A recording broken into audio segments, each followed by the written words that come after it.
So these are some verses that are overly used because people think that Jesus came to take away whatever, sorry, I've said it wrong, but take away the 10 commandments. And they think in Matthew 5:17 that they're like, see, look, we don't have to keep them anymore. Like, literally, I've had people say that to me when it's just like, you're not even listening to what Yeshua said.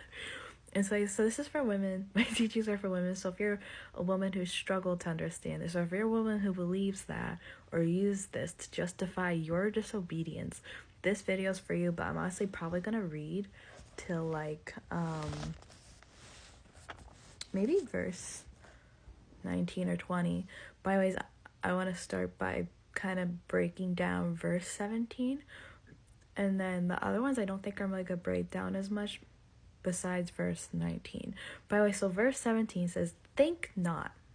Let's start there. Yeshua says, think not, before even getting to anything. So think not, and then he says that I am come, so that he came. So think not that he came to what? Destroy the law. Right there he's saying, think not that he came to destroy the law or the prophets, because guess what, he even keeps going back to the law and prophets. He even says to go basically read about them.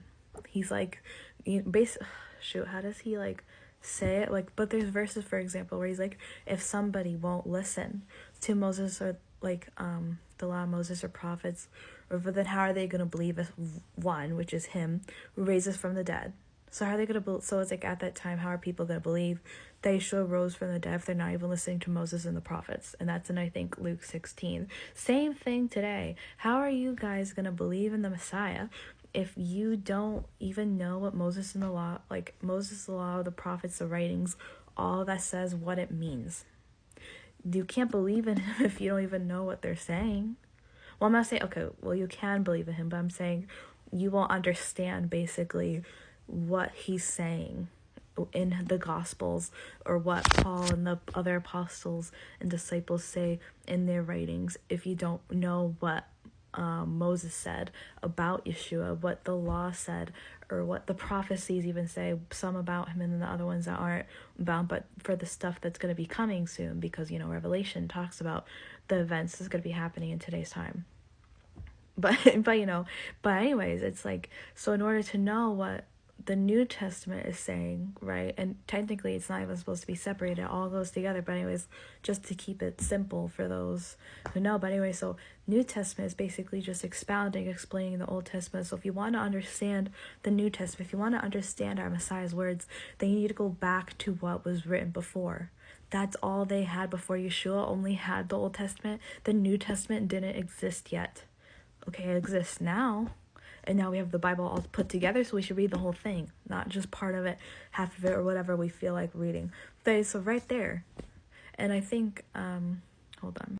So if you have a concordance, I recommend to look up the word destroy in the Strongs to even get a better understanding. So basically, yes, it says destroy, dissolve, I think disannul, and then I think it says, because I just looked at it, that's why I got off, but it also says something like metaphor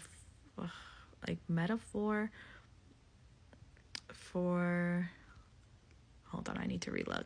To overthrow, render vain, deprive of success, bring to naught. And there's obviously more definitions in there, but that was just some of them that basically shows. So Yeshua says, think not that I am come, so that he came to basically disannul what the law, the prophets said, to put an end to abolish. Don't think that he came to do those things, because as he says, as you keep reading, I am not come. So he did not come to destroy, right? So he didn't come to do all the definitions that the word destroy mean, right? Which basically means abolish, put away, or put an end to, or whatever, however it's written, but to fulfill, which means complete, fulfill. And there's even more words, but fulfill is not like literally like, oh, he fulfilled it, I don't have to. No, like he fulfilled basically sort of like what was required of him. so he came, right, to die for us, and he fulfilled the prophecies written of him in the word, what it was said he was going to do. Like Isaiah says, like about the healing, preaching the gospel, and all these things. And then Deuteronomy about how he was the prophet, the capital B prophet, was come to preach the desires of Horeb, which was the 10 Commandments. And also there's so many other things. There's just so much about that he fulfilled. Okay, so basically that's essentially what he's saying there. But even then, look up the word fulfill, because the definition is so much deeper than literally just fulfill, because it's going to give you a better understanding of what he really came here to do. Because that way you can put the definition of the word in the sentence that in Matthew 5:17, and it's going to make it make sense.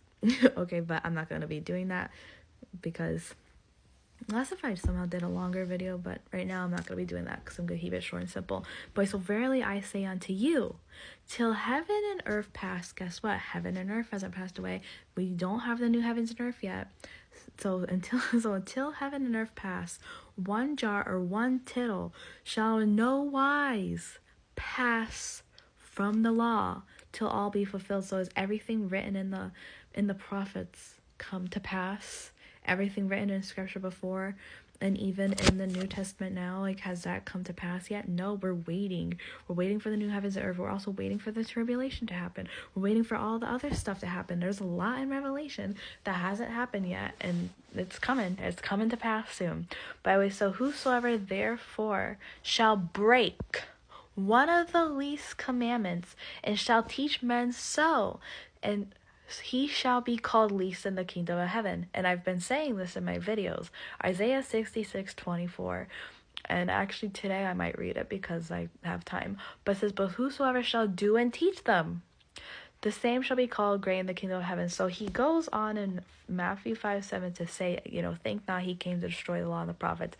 And then in verse 19 basically shows if you're breaking the commandments and teaching other people to do so, you're going to be least in the kingdom, versus those who teach them and do them, they're going to be great in the kingdom of heaven. But then you're trying to use these verses to say you don't have to obey. You see how that doesn't make any logical sense, because why else would he say that? He's talking about the 10 commandments right there. Whoever breaks the least of them, well, one of the commandments, right, that people love to ignore is the Sabbath. They say, I don't have to rest. Jesus is my rest. He never, for one, he never became a day. For two, it literally says, remember the Sabbath day. And not only that, it's been ordained since the beginning of creation. So you're not rejecting me or other people when we're trying to tell you, oh, keep the Sabbath, keep the 10 commandments. You're rejecting God and what his word says. So now I'm going to be reading Isaiah 66:24, because guess what? If you're a woman who's not keeping the 10 commandments and teaching other women to do so, and I don't mean because you're genuinely ignorant. I mean because you're blatantly saying, you don't have to do it, blah, blah, blah. For one, shut your mouth. You don't know what you're talking about. For two, actually go study the word out and learn what it means. And for three, heed the warning that Messiah said about least in the kingdom, because it's not good. Because people think least, you'll stay in the kingdom. This is what least is. So Isaiah 66:24, and they shall go forth and look upon the carcasses of the men that have transgressed against me. How do you transgress against him? By sinning against him. And what's sin? 1 John 3:4, lawlessness. So you're not keeping the law. Keeping what law? The 10 commandments, the law that he wants us to keep. For their worm shall not die, neither shall their fire be quenched, and they shall be an abhorring unto all flesh. Do you really want this to be you? Now, okay, I can't say for certain who's going where. No, I'm not trying to say that. But I'm just saying, though, if you're blatantly going out of your way to not keep the 10 commandments, saying Jesus is my Sabbath and blah, blah, blah, then you need to really consider this warning written in Isaiah 66:24, because it's not for those who are obeying. It's not for those who are teaching others to obey. That's for people who, or it's not even just the whole breaking it, but even I would say, I don't know, would it be too far of a stretch to say even possibly for the Torah movement, if you're adding burdens to people but not lifting a finger to help them? But it's serious. This is a serious warning. But anyways, that's a quick teaching, I guess, on Matthew 5:17 through 19. Yeshua made it very clear. He did not come to destroy the law, but to fulfill what was written of him. He didn't come to take away the 10 commandments. He came to establish them or to walk in God's righteousness, not our own.